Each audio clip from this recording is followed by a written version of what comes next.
আমাদের ফরজ ইবাদত। আমরা এই গণ্ডির মধ্যে কিন্তু সবাই আবদ্ধ।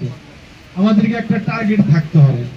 আসলে আল্লাহ তাআলা আমাদেরকে পাঠিয়েছেন এক টার্গেটটা হলো যে তোমরা জমিনে যে আমার কোরআনের বিধান কায়েম করো। এই নামাজ, রোজা, হজ, যাকাত, এই যে রোজা রাখছি, না খেয়ে থাকি, ইফতার সামনে থাকে 15 মিনিট আগে আমরা কেউ কিছু পান আর করি না, খাইও না, কারণ আল্লাহর আইন মানতেছে। মানুষ বললো আমরা খাবো না, যে না কেন খাবো, আমার আজ সময় হয়নি। ওরকম ভাবে আল্লাহর একটা টার্গেট আছে। আল্লাহ টার্গেট হলো যে তোমরা জমিনে যাবা, যাওয়ার পর এই ট্রেনিং নিয়ে, নামাজ, রোজা, হজ, যাকাতের ট্রেনিংটা নিয়ে তোমরা কোরআনের সমাজ কায়েম করো। সৎ মানুষ তোমরা তৈরি করবা, সৎ মানুষ শাসন করবে, এই ব্যবস্থাপনাটা তোমরা করবে। এটা তোমাদের প্রধান কাজ।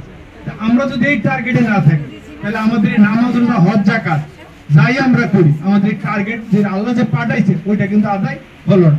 কারণ কি দেখেন, যদি কেউ ফুটবল খেলে, যারা 11 জন 22 জন প্লেয়ার থাকে, দুই দলে গোলকিপার নাই এবং পোস্ট নাই, তাহলে ওরা খেলতেছে কোন দিকে খেলতেছে ওরাও জানে না। কারণ গোলকিপার নাই, গোল দিবে কোন দিকে বল নিয়ে যাবে তারা নিজেরও জানে না। কিন্তু নামাজ, রোজা, হজ, যাকাত, তাসবিহ, তাহলিল আমাদেরকে এই ঘুরপাকের মধ্যে রাখছে। কিন্তু টার্গেট হলো একটা, যে আমরা গোলকিপার থাকতে হবে। গোলকিপার মানে আমাদেরকে জান্নাতে যেতে হলে দিন কায়েমের জন্য কাজ করতে হবে, কোরআনের সমাজ কায়েমের জন্য। এই সমাজের কায়েমে করতে গেলেই দেখবেন যে এক লোক আল্লাহর ভক্তি বলে আনাকিমুদ্দিন ওয়ালা তাতাফাররাকু ফি, তোমরা আমার দিন কোরআনকে ব্যবস্থা কায়েম করবা।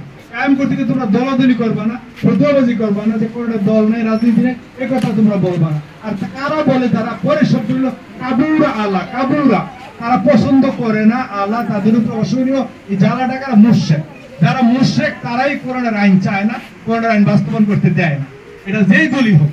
এই জন্য আসুন আমরা আজকে রোজা শেষের দিকে আমরা সবাই সিদ্ধান্ত নিব, রোজার ট্রেনিং যেন কোরআনের সমাজ কায়েমের কাজে লাগে, তাইলে আল্লাহ তাআলা আমাদের ক্ষমা করে দিবেন। আসুন আমরা সবাই, আমাদের প্রধান মেহমান আসছেন এখন আপনাদের সামনে, আমাদের বাংলাদেশ জামাত ইসলামী ঢাকা মহানগরী দক্ষিণে কর্মপরিষদ সদস্য, শ্যামপুর কদমতলী জন পরিষদ পরিচালক এবং শ্যামপুর থানার সাবেক আমির সৈয়দ জালালউদ্দিন ভাইকে তার মূল্যবান বক্তব্য পেশ